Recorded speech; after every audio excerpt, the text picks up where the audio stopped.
Children, in the previous class we discussed about financial market.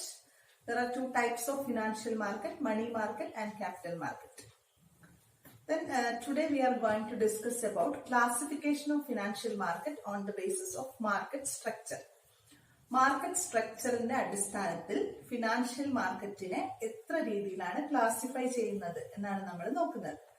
So classification of on the basis of market structure. Classification on the basis of market structure.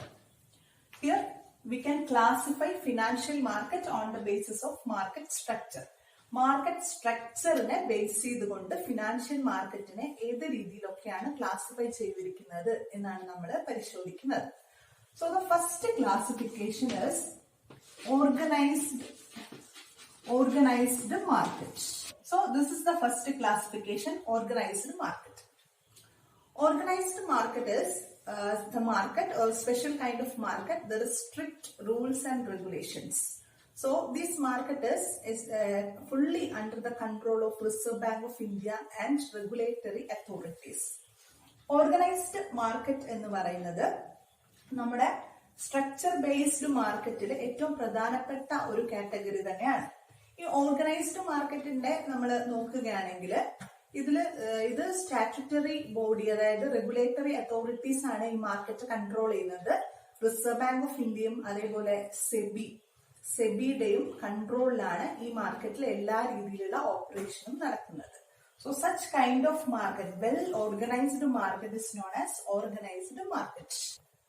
Here all operators are fully under the control of SEBI and the Reserve Bank of India. സെബിയുടെയും RBIയുടെയും കൺട്രോളിലുള്ള operations നടത്താനേ ഈ മാർക്കറ്റിൽ സാധിക്കൂ. അതുകൊണ്ട് തന്നെ ഇവിടെ റിജിഡ് ആയിട്ടുള്ള റൂൾസ് ഉണ്ടാവും, അതേപോലെ സ്റ്റാറ്റ്യൂട്ടറി ഓപ്പറേഷൻസ് ആയിരിക്കും ഇതിൽ നടക്കുന്നത്.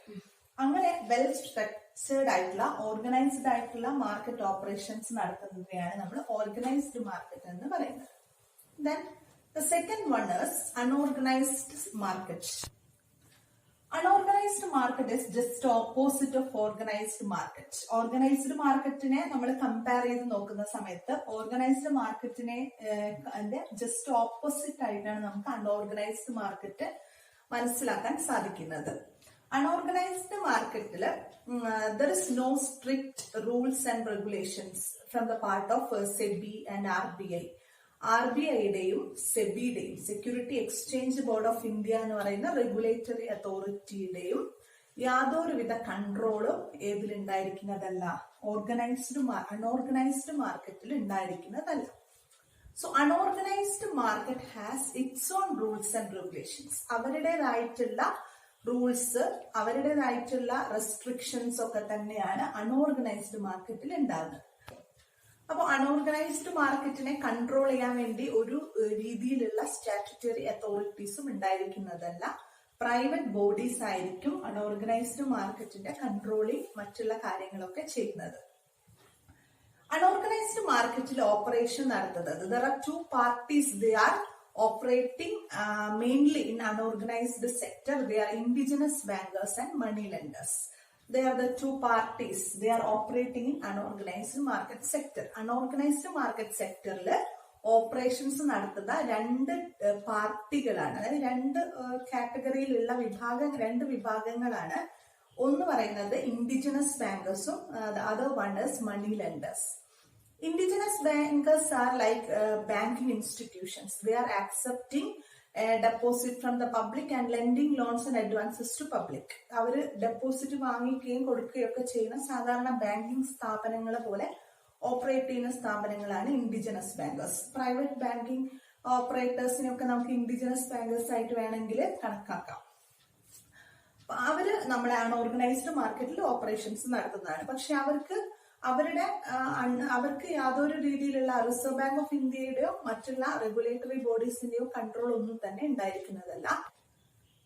ലൈക്ക് സെയിം നമ്മളെ മണി ലെൻഡേഴ്സ് എന്ന് പറയുന്ന പാർട്ടീസ്, മണി ലെൻഡേഴ്സും they are lending or providing financial assistance to public. അവരും പബ്ലിക്കിന് ഫണ്ട് കൊടുക്കുന്ന ആളുകളാണ്. ഈ ഫണ്ട് കൊടുക്കുന്ന ആളുകള് മണി ലെൻഡേഴ്സ്, പക്ഷേ ഇൻഡിജിനസ് ബാങ്കേഴ്സിനെ പോലെ ഡെപ്പോസിറ്റ് ആക്സെപ്റ്റ് ചെയ്യുന്നില്ല. അവര് ലെൻഡിങ്ങിൽ മാത്രമാണ് ഫോക്കസ് ചെയ്തത്. അത്തരം പാർട്ടീസിനെയാണ് നമ്മൾ മണി ലെൻഡേഴ്സ് എന്ന് പറയുന്നത്. അപ്പൊ ഈ മണി ലെൻഡേഴ്സും ഇൻഡിജിനസ് ബാങ്കേഴ്സുമാണ് അൺഓർഗനൈസ്ഡ് ബാങ്കിങ് സെക്ടറിൽ പ്രവർത്തിക്കുന്ന അല്ലെങ്കിൽ മാർക്കറ്റിൽ പ്രവർത്തിക്കുന്ന ഓപ്പറേറ്റേഴ്സ്. ഓർഗനൈസ്ഡ് മാർക്കറ്റിൽ നോർമൽ റിസർവ് ബാങ്കിന്റെയും സെബിയുടെയും അണ്ടറിലുള്ള എല്ലാ ബാങ്കിങ് ഇൻസ്റ്റിറ്റ്യൂഷൻസും ഈ മാർക്കറ്റിൽ ഓപ്പറേറ്റ് ചെയ്യുന്നുണ്ട്. But in the case of unorganised market there is no structured or rigid rules. Main operators are indigenous bankers and money lenders. Indigenous bankers accept deposit and lending loans and advances to public. Money lenders also lending loans and advances to public. So they are the main operators of unorganized market. Let's discuss about securities. On the basis of issuing of securities, financial securities divided into two categories. So, on the basis of issuing securities,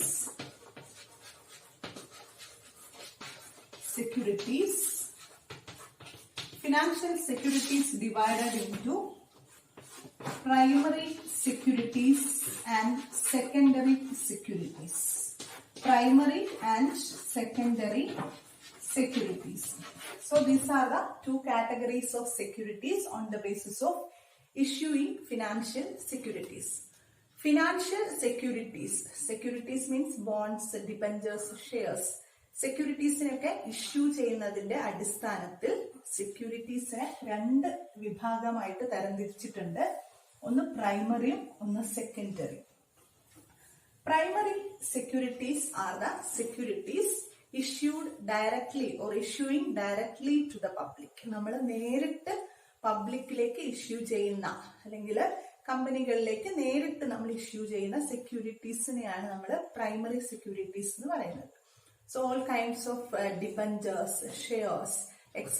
we can issue to the public directly is known as primary securities. Secondary securities are differ from primary securities.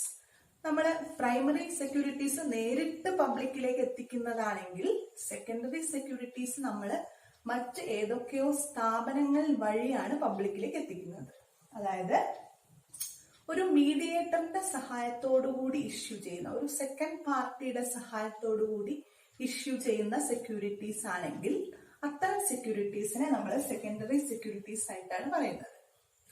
So here mediators are banks and other financial institutions. They are working as mediator for issuing securities to public. ഏത് കമ്പനിയാണോ ആ കമ്പനിയുടെ securities issue ചെയ്യുന്നത് അത് നേരിട്ടല്ലാതെ മറ്റ് സ്ഥാപനങ്ങൾ വഴി പബ്ലിക്കിലേക്ക് എത്തിക്കുന്ന സിസ്റ്റമാണ് secondary securities. So these are the two types of securities on the basis of issuing securities, primary securities and secondary securities. Primary securities നേരിട്ട് പബ്ലിക്കിലേക്ക് കമ്പനികൾ എത്തിക്കുന്നു. സെക്കൻഡറി സെക്യൂരിറ്റീസ് ബാങ്കുകൾ വഴിയോ മറ്റ് ഫിനാൻഷ്യൽ സ്ഥാപനങ്ങൾ വഴിയോ ഇഷ്യൂ ചെയ്യുന്ന സെക്യൂരിറ്റീസിനെയാണ് സെക്കൻഡറി സെക്യൂരിറ്റീസ് ആയിട്ട് പറയുന്നത്. So these are the two types of securities, primary and secondary securities.